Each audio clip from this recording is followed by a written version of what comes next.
Okay. Okay, so hello, I'm Mark Matar, and me and my colleague Raja Makhlouf will be presenting our project on ocean energy. So we will be talking first about tidal energy, then switch on to wave energy, and then we'll talk about the environmental and economical impact of each of the two. And then we'll just have a future enhancements at the end. So basically in 2019, on the next slide, please. The total consumption of energy in the world was almost 14,000 million tons of oil equivalent, which represents more than 162,500 terawatt hour. That is in 2019 only, even though this amount has been decreasing by 1% since 2018. We still have an 84% energy being produced by the fossil fuels. And only 10% of this energy was done by renewable sources, such as solar, wind, or even hydro. And basically, this is very worrying since we all know that fossil fuels are very pollutant and cause global warming. So this pushes us to find even better sustainable sources to benefit from the natural resources that we have in our Earth. And in fact, the Earth is covered in 71% of water, which is a renewable, reliable, and adjustable source of energy. First of all, we'll talk about, we have 4 different sources, basically, of energy in the ocean. Tidal energy, which is based on the rise and fall of the tides. Wave energy, which is the transport and capture of energy by the motion waves. Thermal energy, which is extracted using the thermal difference between the deep and surface waters. And the osmotic energy, which is produced simply by the salinity difference in the ocean. Now, in our presentation, we'll be investigating the first 2 technologies, so tidal and wave energy. We'll talk about their history, understand their functioning, and explain the methods used to harness this energy. And we're going to start, first of all, with Raja and tidal energy. Okay, so let's first talk about the tidal energy. So what are tides? Tides are very long period waves that move through the ocean in response to forces exerted by the interaction of the gravitational fields and the planetary system of the Earth, the Sun, and the Moon. Tides start in the ocean and travel until they reach the coast, where they manifest themselves as the regular rise and fall of the sea surface. High tide occurs when the highest part of the wave, also called crest, reaches a particular location, while low tides correspond to the lowest part of the wave, and the difference between them is called tidal range, as you can see in the figure. So let's talk about how they are formed. To better understand how the tides are formed, we have to study the interactions between the Earth and the Moon. We know that the Earth and the Moon orbit each other about their common center of gravity. But since the Earth is heavier than the Moon by an order of 2 magnitude, the center of gravity of the Earth-Moon system is actually within the Earth. This system turns around this center of gravity once per month, so is every object on Earth. The centrifugal force is the same everywhere because everything on Earth experiences the orbital movement. Nevertheless, the gravitational attraction of the Moon will decrease as we move away from the Moon. This means that there will not be a balance everywhere between the centrifugal force and the Moon's gravity. This lack of balance will cause the tides in the ocean. Now let's look at the tides characteristics. To identify the best location to install tidal energy capturing device, we first need to understand what are the characteristics that define the incoming tides. There are many parameters available to describe a tide, but the most important ones are velocity profile, power density, location, and period. First, power density. This parameter allows us to determine the theoretical power density per unit area. This will help us to find the location with the maximum net power input, hence increase the efficiency of our devices. And also we have a velocity profile. A velocity profile is the way the current increases velocity when we gain height above the seabed. In fact, the velocity of the current in the ocean is not the same everywhere. It depends on the height of the current above the seabed. This phenomenon is explained by the fact that friction from the seabed result in a decrease in total velocity as we get nearer to the sand. So to have a more efficient energy capture, it is best to install the resources and devices as high in the water as possible. Finally, we have location and period. The last characteristic that I'm going to talk about, even though tides are very predictable, they vary from a location to another, also from a time period to another. To be more precise, let's look at the location. If the Earth had a perfect sphere form and didn't have massive lands, all areas would experience the same proportional height and low tides every day. Unfortunately, due to the presence of large continents, the tides are blocked as the Earth rotates. Since they are unable to move freely, the tides will take different complex paths to reach the shore. We can differentiate three main tidal patterns along the Earth's shoreline, as you can see in the figure. First, diurnal tide, that serve the area that experience one high and one low tide every lunar day. Semi-diurnal tide experience two high and two low tides for approximately equal size every lunar day. And finally, mixed semi-diurnal tides, which are the area that experience two high and two low tides of different size every lunar day. The second is period. The motion of the tides is mainly influenced by the position of the sun, the earth, and the moon with respect to each other. These positions vary throughout the year. When the tide generating forces of the sun and the moon are acting in the same way, spring tides happen and the solar and lunar tides are superimposed, as you can see in the figure, the first, the third, and the last small figure. And when the tide generating forces of the sun and the moon are acting perpendicularly, neap tides happen and solar and lunar tides do not superimpose. Now let's look at the history of tidal energy. In fact, it is one of the oldest forms of energy used by people is tidal energy. Back in 787, tide mills were found in the coast of France, Britain, and Spain. Tide mills are the first technology known to harness tidal energy. To exploit this energy, a barrage was built across the opening of a basin. This barrage let one side of the basin to fill while the other was rising. Once the tide lowered, the water was released through a water wheel. The power generated was evidently not used to generate electricity, but simply used to grind grain. The first serious attempt at harnessing tidal energy was built at La Rance in France between 1961 and 1967. It was the first commercial scale modern tidal power plant. It had 24 turbo generators that generated clean energy. Later in 1982, the second commercial scale tidal power plant was installed in Nova Scotia in Canada. So let's see what are the different technologies used for tidal energy. There are two main systems to convert tidal energy to electric energy. First, barrage system that use dams and turbines to exploit potential energy in tides. The second is tidal stream system that utilize turbine to convert kinetic energy in free tidal flows. First, let's look at tidal barrage systems. A tidal power station includes a low-walled dam that is built across the passageway of a tidal bowl, creating an enclosed tidal system. The base of the dam is installed on the lowest point of the ocean depth, and the highest point of the dam will be the maximum height the water can reach at the most elevated yearly tide. The barrage has many submerged passage cut into its width, letting the water pass through them in a controllable fashion by using sluice gates. In this opening, we find big turbine generators that turn as the ocean water surge past them to empty or fill the tidal basin, creating power. The tidal way barrage work is simple. As the water flow inside and outside the turbine openings, it generates a big amount of kinetic energy that need to be extracted and used to produce electricity. During a high tide, like the upper picture, water enters and fill up the reservoir. On ongoing ebbing called tides, the sluice gate will open and the water will move in the opposite direction.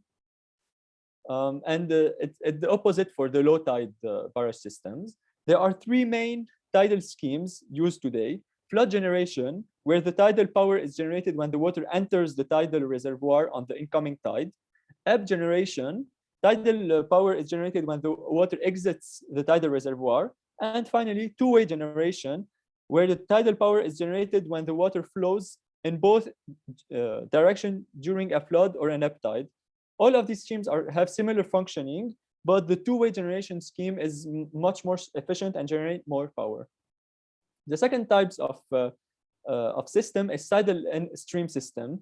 They are very similar to the principle of wind power generation. Tidal turbines are placed on the ocean floor. The currents will flow cross the turbine's blades, powering a generator, just like how wind turns the blades of a wind power turbine. Also, since the water is almost 850 times denser than air, the power intensity in water is much higher than in air. This means that a water current turbine can be much smaller than a wind turbine.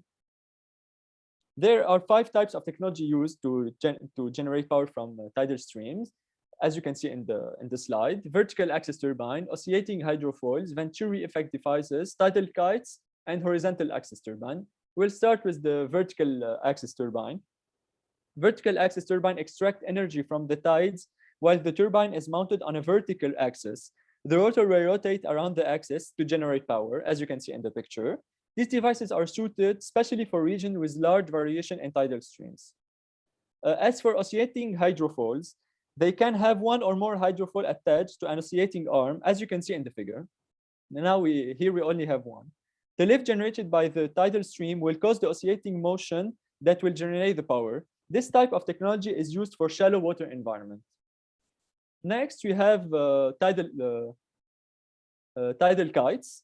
A tidal kite turbine is an underwater kite system that converts tidal energy into electricity by moving through the tidal stream. The water current creates a hydrodynamic lift force on the wing of the kite, which pushes the kite forward. Thanks to the movement of the kite, the water will flow through the turbine and produce electricity. The electricity will then be transported through a cable that is attached to the wing. This technology is not very common, but it's gaining more and more popularity. Finally, you have horizontal axis turbine. They have a really similar operation principle to wind turbines. A turbine will rotate around the horizontal axis with the action of tidal streams. There are 3 possible ways to support the turbines to the ocean floor, as you can see in the below picture. The first would be to use gravity by adding a concrete block at the bottom of the device. The second would be to use a tri-rotor fix and stabilize the device. Finally, the last would be to insert a sunken pile within the ocean soil to completely fix the turbine. Now I'll let Mark discuss wave energy. Okay, so first of all, we're going to start with the definition of waves. So in fluid dynamics, you know that waves, especially in our case, the wind waves, are water surface waves that occur on the free surface of bodies of water. So basically, the way they're formed, of course, as the name suggests, they're formed by the wind. So the wind, which is created by the uneven heating on the Earth's surface, will then graze the surface of the ocean, transferring its energy to the water through the smallest of ripples. These ripples will then increase, and this increase is proportional to the wind velocity and its duration of blowing on the wind surface, on the surface of the water. So next slide, please. So now we're going to talk about the wave characteristics. So as we said previously, the wave properties are highly affected by the wind. So it's very dependent on the wind speed and the fetch length. The fetch length, it's basically the length of water of which the wind blows constantly over the surface with no interference. And here on the right, we can see this is the properties of a wave. They also apply to the wind waves. So basically, if we know the wind velocity and fetch length, we can then predict the height or the wavelength, basically, of the waves. Now, there are 3 important aspects of waves, which are matter displacement, energy reservoir, and the breaking of waves. So first of all, the matter displacement.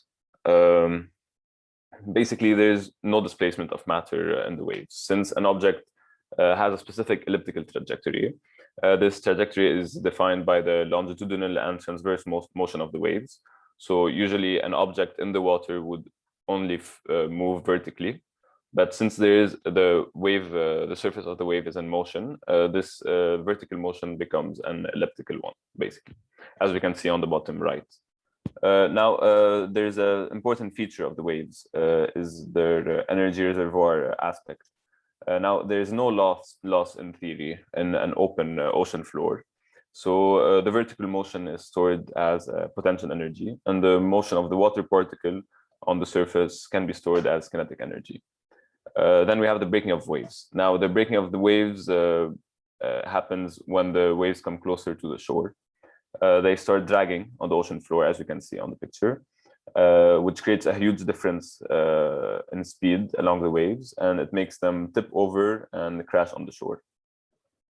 Now, these three important aspects of the wave are very important to design the wave energy converters. And now these energy converters should be placed correctly too, which brings us to the optimal locations. The location, as you can see in the picture, with the highest power density is usually around the northern and southern hemispheres. This is where we have large bodies of water, which are constantly affected by the wind for very long durations. So the waves keep on growing uninterrupted. Okay, so this brings us to the history of wave energy. So the first known wave energy patent was in 1799,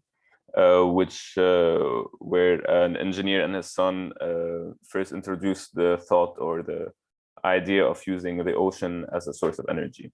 But this technology wasn't created until 1910 in France, when the first wave energy converter was built. It was an oscillating water column, which used a 1 kilowatt early concept of a turbine. And since then, for the next 60 years, 340 patents were filed in the UK, with the most notable invention being the nodding dock, which is another kind of wave energy converter, and it uses basically the angular motion of the waves to generate electricity. Also, this, if you can go back, please.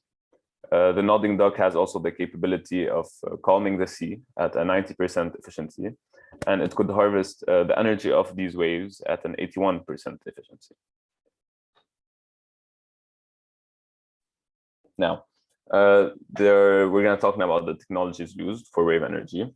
And there are basically three types of wave energy absorption modes. First of all, the pitch, which is basically the angular motion of the surface.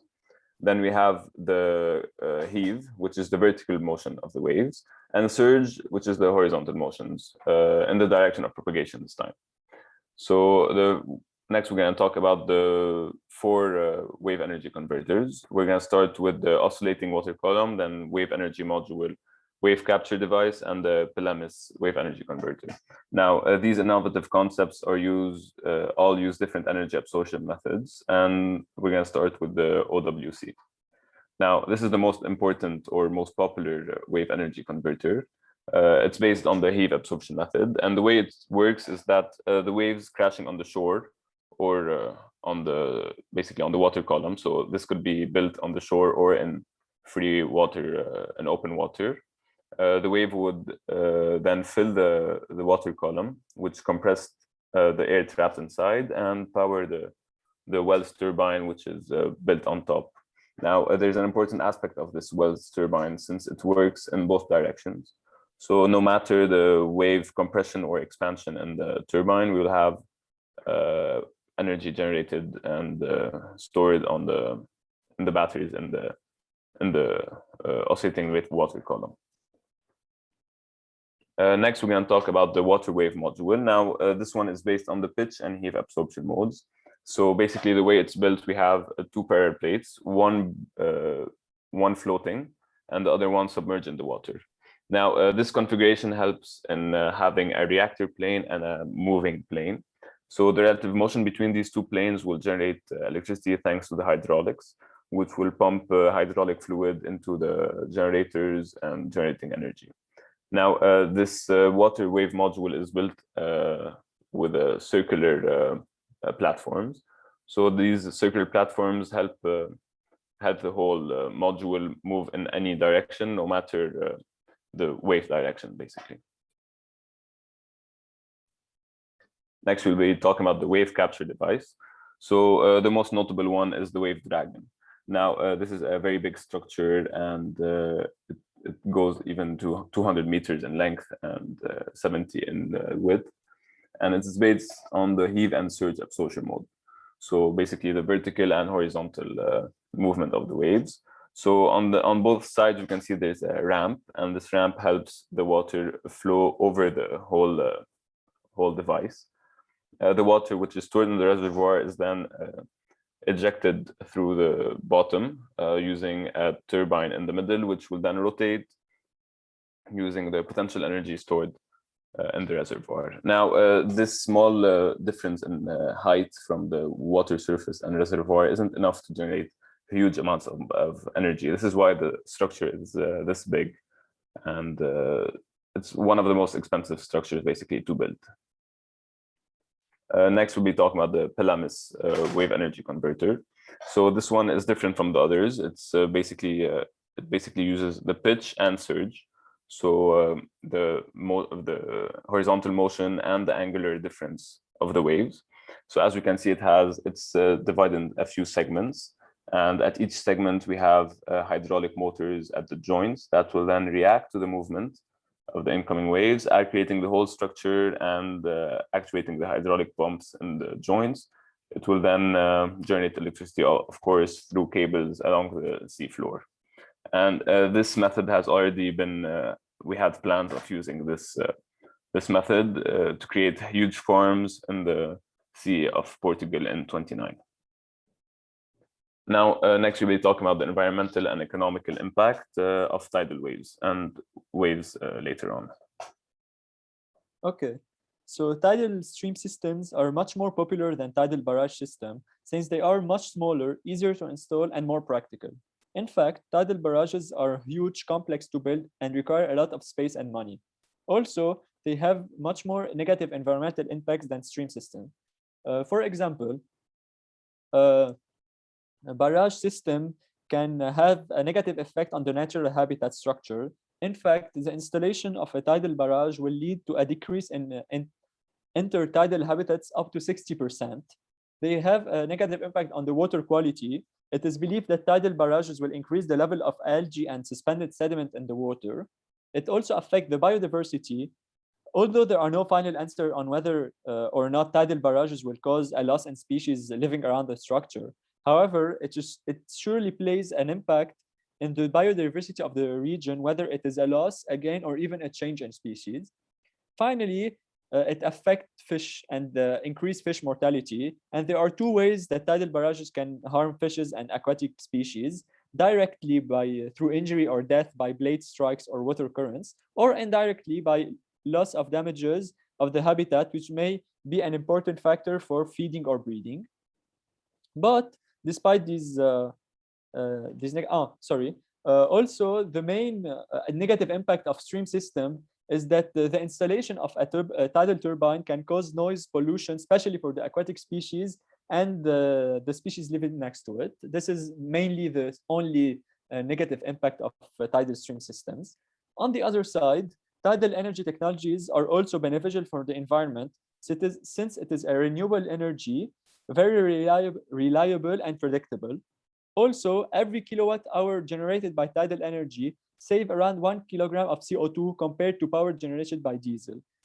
In addition, tidal energy contributes to the reduction of many types of greenhouse gases like carbon dioxide, methane, and nitrous oxides.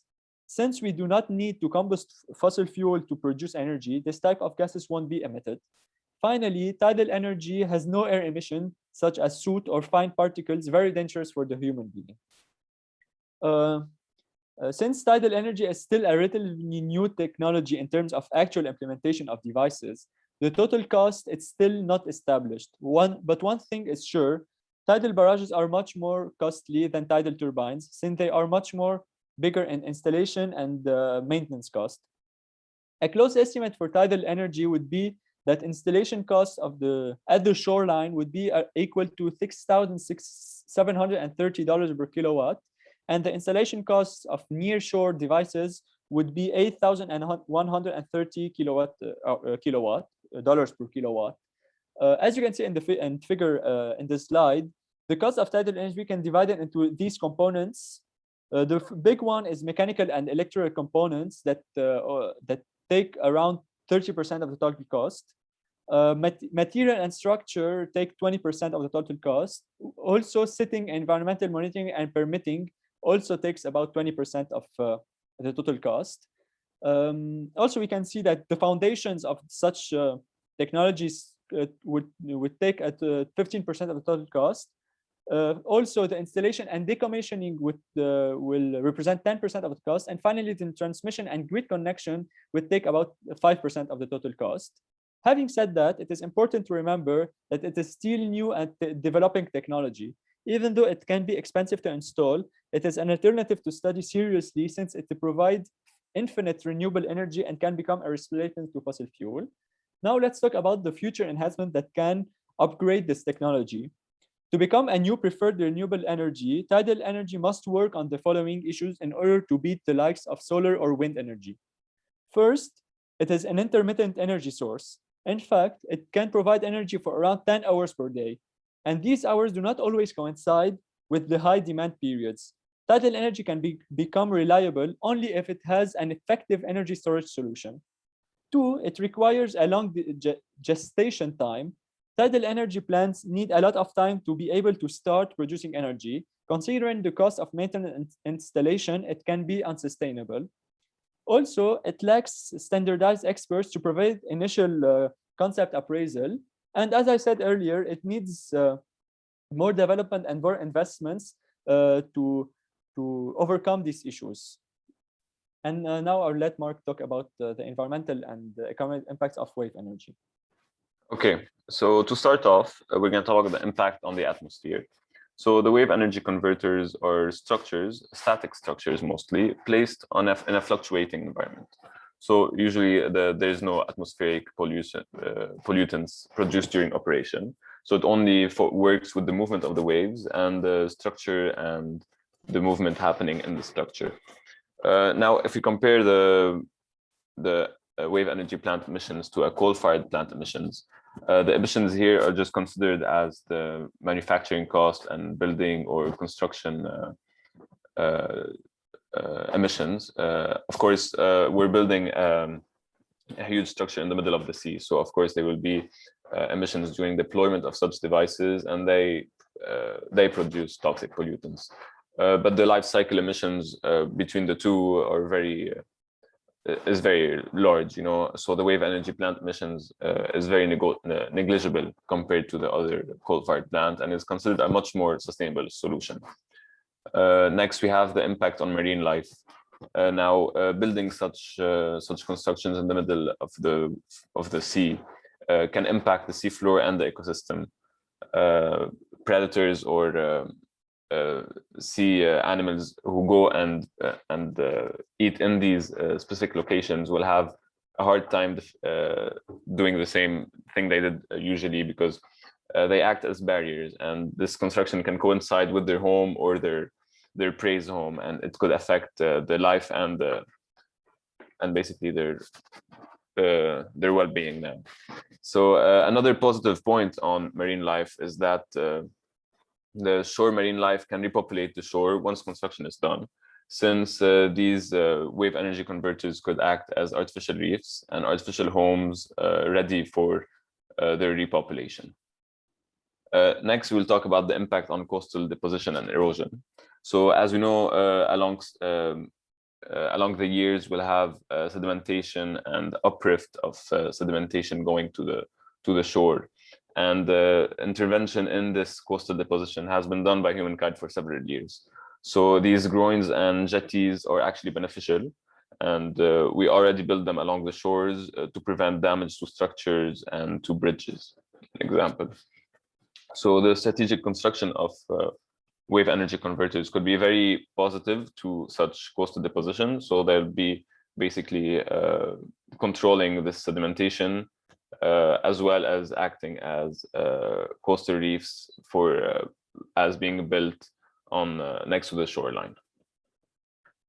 Finally, we'll be talking about the economic impact of wave energy. Now, we've always knew that wave energy converters could be very expensive, with capital costs going over $3,000 per kilowatt. But research and development has always decreased this cost. So basically the DUC, which was one of the most simple wave energy converters, has a very high efficiency and a cost almost half its previous valuation.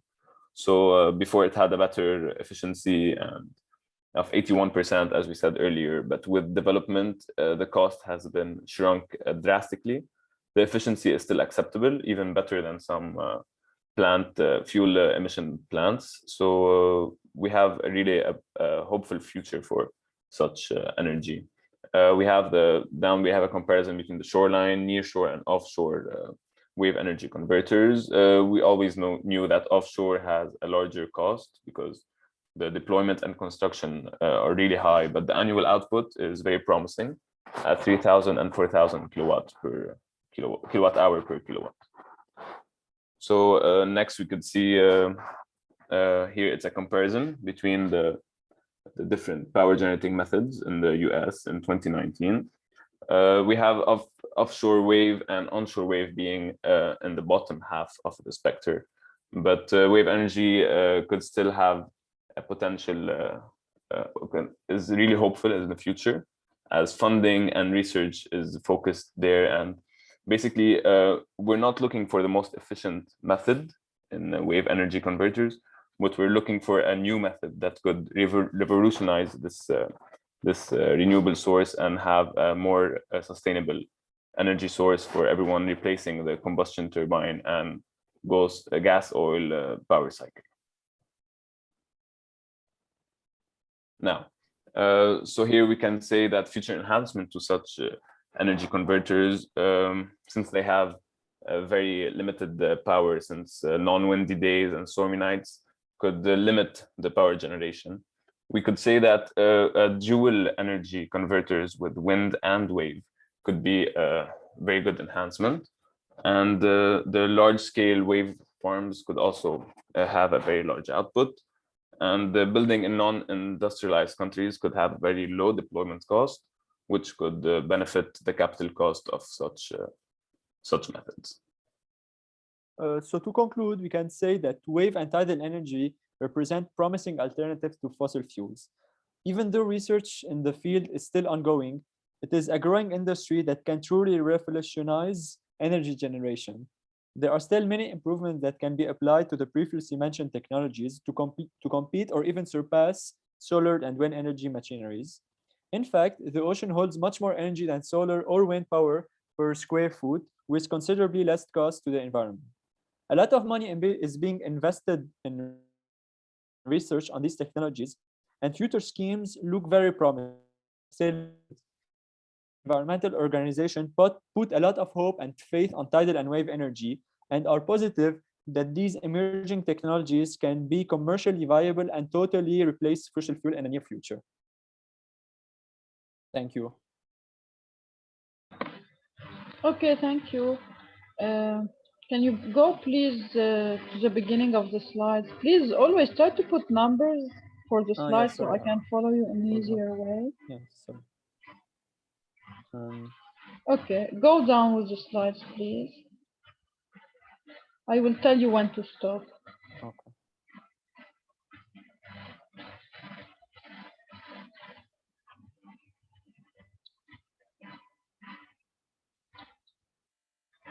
Okay, yes, go back, please, go back. Yes, here. First I will start with انتو بالpresentation مين بلش أول شيء رجا or Mark? Mark introduced the subject, but I started with he did the introduction and I did the title part. Okay, so I will start first with Mark. Mark, can you just tell me what is the difference between these different tidal stream systems? Okay, so these tidal stream systems each use a different kind of method to extract the energy from tidal streams. We have the vertical axis turbine, just as we said.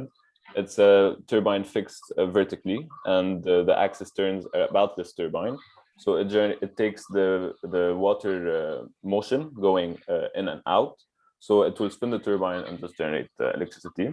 The oscillating hydrofoils also work with the high and low tides. So when we have a high tide, the oscillation will be upward. Low tide, it will bring it down, generating powers such as the oil extractor devices. Then we have the Venturi effect devices. These devices also take, are just like wind turbines, but in the water. So it will take the velocity of the motion of the waves or the motion of the tidal water, and it will turn the turbine, also generating electricity. The tidal waves are basically just like small airplanes with a turbine at the top. So these kites will then flow thanks to the hydro force on the waves or on the wings of that kite, and the turbine will then move similar to the Venturi effect devices. And finally, the horizontal axis axis turbines, which are also another way of generating power using the same concept as the windmills. Okay, thank you. Can you go down with the slides, please?